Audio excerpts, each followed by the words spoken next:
नमस्कार। श्रीमद् भगवत गीता अध्याय 1। आइए भक्तों, आज हम श्रीमद् भगवत गीता के पहले अध्याय का निरीक्षण करेंगे। हम पहले अध्याय के संपूर्ण श्लोक को हिंदी में विस्तारपूर्ण समझने का प्रयास करेंगे। जैसा कि सभी को ज्ञात है, श्रीमद् भगवत गीता में कुल 18 अध्याय तथा 700 श्लोक है। श्रीमद् भगवत गीता भगवान श्री कृष्ण द्वारा अर्जुन को दिया हुआ ज्ञान है। यह ज्ञान संस्कृत भाषा में दिया गया था तथा इसके सभी श्लोक संस्कृत भाषा में है। इन सभी श्लोकों को मनुष्य के लिए संस्कृत में समझ पाना संभव नहीं है, इसीलिए समय समय पर इन सभी श्लोकों का हिंदी अनुवाद किया गया है। तो आइए आज हम पहले अध्याय को समझने की एक छोटी कोशिश करते हैं। पहले अध्याय में कुरुक्षेत्र के युद्ध स्थल में सैन्य निरीक्षण किस प्रकार किया गया था, इस पर प्रकाश डाला गया है। धृतराष्ट्र ने कहा, हे संजय, धर्मभूमि कुरुक्षेत्र में युद्ध की इच्छा से एकत्र हुए मेरे तथा पांडु के पुत्रों ने क्या किया। संजय बोले, उस समय राजा दुर्योधन ने व्यूह रचना युक्त पांडवों की सेना को देखा और द्रोणाचार्य अपने गुरु द्रोणाचार्य के पास जाकर यह वचन कहे, हे आचार्य, पांडु पुत्रों की विशाल सेना को देखें, जिसे आपके बुद्धिमान शिष्य द्रुपद पुत्र धृष्टद्युम्न ने इतने कौशल से व्यवस्थित किया है। इस सेना में भीम तथा अर्जुन के समान युद्ध करने वाले अनेक धनुर्धर हैं। महारथी युयुधान, विराट तथा महारथी राजा द्रुपद, इसके साथ दृष्टकेतु, चेकितान, काशीराज, पुरुजित, कुंती भोज और मनुष्य में श्रेष्ठ शैव्य, पराक्रमी युद्धामन्यु तथा बलवान उत्मौजा, सुभद्रा पुत्र अभिमन्यु एवं द्रौपदी के 5 पुत्र, ये सभी महारथी हैं। किंतु हे ब्राह्मण श्रेष्ठ, आपकी सूचना के लिए मैं अपनी सेना को संचालित करने वाले जो सेनापति हैं उनके बारे में बतलाता हूँ। मेरी सेना में स्वयं आप, द्रोणाचार्य, पितामह भीष्म, कर्ण, अश्वत्थामा, संग्राम विजय कृपाचार्य, विकर्ण तथा सोमदत्त का पुत्र भूरिश्रवा आदि हैं। और ऐसे अनेक वीर हैं जो मेरे लिए अपना जीवन त्याग कर सकते हैं। ये विविध प्रकार के शस्त्र अस्त्रों से सुसज्जित है और युद्ध विद्या में निपुण है। भीष्म पितामह द्वारा रक्षित हमारी वह सेना सब प्रकार से अजय है, जबकि पांडवों की सेना भीम द्वारा संरक्षित होकर भी सीमित है। इसीलिए सैन्य व्यूह में अपने अपने मोर्चों पर स्थित रहते हुए आप सभी लोग भीष्म पितामह को पूरी तरह सहायता दें। तब कुरुवंश के परम प्रतापी पितामह भीष्म ने सिंह की दहाड़ के समान ध्वनि करने वाला शंख बजाया, जिससे दुर्योधन को हर्ष हुआ। इसके पश्चात शंख और नगाड़े तथा ढोल, मृदंग और नरसिंगे आदि ये सभी बाजे एक साथ ही बज उठे। उनका स्वर अत्यंत भयंकर हुआ। दूसरी ओर सफ़ेद घोड़ों द्वारा खींचे जाने वाले विशाल रथ पर आसीन भगवान श्री कृष्ण तथा अर्जुन ने भी अपने अपने दिव्य शंख बजाए। भगवान श्री कृष्ण महाराज ने अपना पंचजन्य नामक शंख, अर्जुन ने देवदत्त नामक शंख तथा भयानक कर्म करने वाले भीमसेन ने पौंड्र नामक महाशंख बजाया।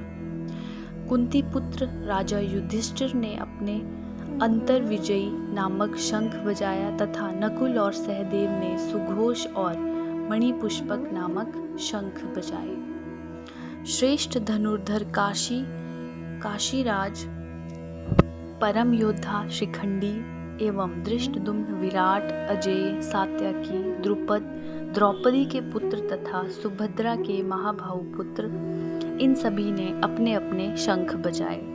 इन विभिन्न शंखों की भयानक ध्वनि आकाश तथा पृथ्वी को गुजाते हुए धृतराष्ट्र के पुत्र के हृदय को विदीर्ण करने लगी।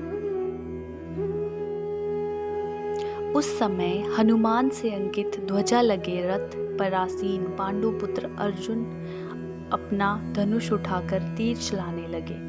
धृतराष्ट्र के पुत्रों को व्यूह में खड़ा देखकर अर्जुन ने श्री कृष्ण से कहा, हे अच्युत, मेरे रथ को दोनों सेनाओं के बीच में खड़ा कीजिए, और जब तक कि मैं युद्ध क्षेत्र में डटे हुए युद्ध के अभिलाषी इन विपक्षी योद्धाओं को भली प्रकार से न देख लूं, इस युद्ध रूप बाजार में मुझे किन किन के साथ युद्ध करना है, तब तक उसे वहीं खड़ा कीजिए।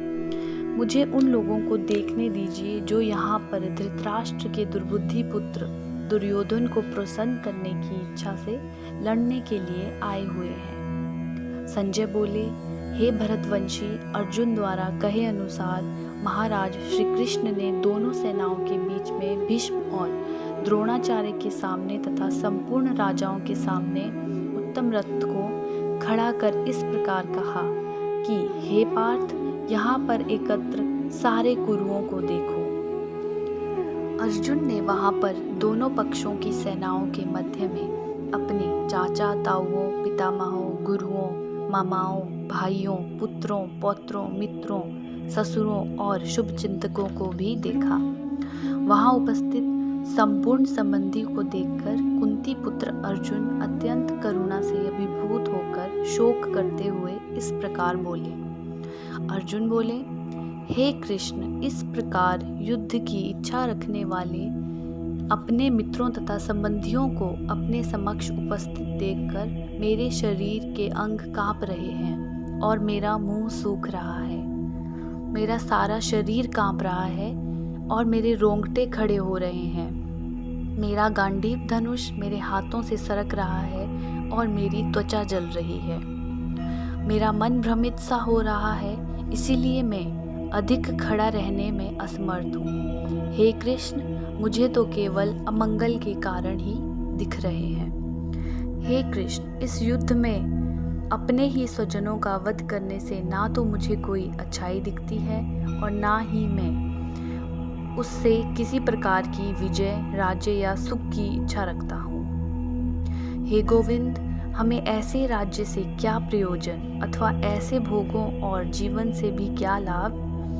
हमें जिनके लिए राज्य, भोग और सुख आदि अभिष्ट हैं, वे यही सब हैं जो धन और जीवन की आशा को त्याग कर युद्ध में खड़े हैं। जब गुरुजन, पितृगण, पुत्रगण, पितामह, मामा, ससुर, पौत्रगण, साले तथा अन्य सभी संबंधी अपना अपना धन एवं प्राण देने के लिए तत्पर हैं। हे मधुसूदन, मुझे मारने पर भी अथवा तीनों लोगों के राज्य के लिए भी मैं इन सबको मारना नहीं चाहता। फिर पृथ्वी लोक की तो बात ही छोड़ दो।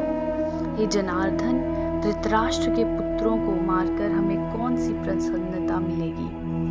यदि हम ऐसे आतताइयों का वध कर लेते हैं तो हम पर पाप चढ़ेगा। अतः हे माधव, यह उचित नहीं होगा कि हम धृतराष्ट्र के पुत्रों तथा उनके मित्रों का वध करें। इससे हमें क्या लाभ होगा? क्योंकि अपने ही कुटुंब को मारकर हमें कैसा सुख मिलेगा? हे माधव, यदि लोभ से भ्रष्टचित हुए ये लोग अपना या अपने परिवार को मारने तथा मित्रों से द्रोह करने में कोई दोष नहीं देखते, किंतु हम लोग जो परिवार को विनष्ट करने में तथा अपराध को देख सकते हैं, ऐसे पाप कर्मों को क्यों करें? कुल का नाश होने पर सनातन कुल परंपरा नष्ट हो जाती और इस तरह शेष कुल भी अधर्म में प्रवृत्त हो जाता है। हे कृष्ण, पाप के अधिक बढ़ जाने से कुल की स्त्रियां अत्यंत दूषित हो जाती है और हे माधव, स्त्रियों के पतन से अवांछित संतानें उत्पन्न होती है। अवांछित संतानें कुल को नरक में ले जाने के लिए होती है। ऐसे पतित कुल को पितर लोग गिर जाते हैं, क्योंकि उन्हें जल तथा पिंड दान देने की क्रिया समाप्त हो जाती है। जो लोग कुल परंपराओं को विनष्ट करते हैं और अवांछित संतानों को जन्म देते हैं, उनके दुष्कर्मों से सनातन कुल धर्म और जाति धर्म नष्ट हो जाते हैं। हे जनार्दन, मैंने गुरु परंपरा से सुना है कि जो लोग कुल धर्म का विनाश करते हैं वे सदैव नरक में वास करते हैं। ओह, कितने आश्चर्य की बात है, हम लोग बुद्धिमान होकर भी महान पाप करने को तैयार हो गए हैं, जो राज्य और सुख के लोभ से स्वजनों को मारने के लिए उद्यत हो गए हैं। यदि शस्त्रधारी धृतराष्ट्र के पुत्र मुझ निहत्थे रणभूमि में प्रतिरोध ना करने वाले को मारे, तो वह मरना भी मेरे लिए अधिक कल्याणकारी होगा। संजय बोले, युद्ध भूमि में इस प्रकार कहकर अर्जुन ने अपना धनुष और बाण एक ओर रख दिया तथा शोकग्रस्त चित्त से रथ के आसन पर बैठ गया। इस प्रकार प्रथम अध्याय समाप्त हुआ। जय श्री कृष्ण।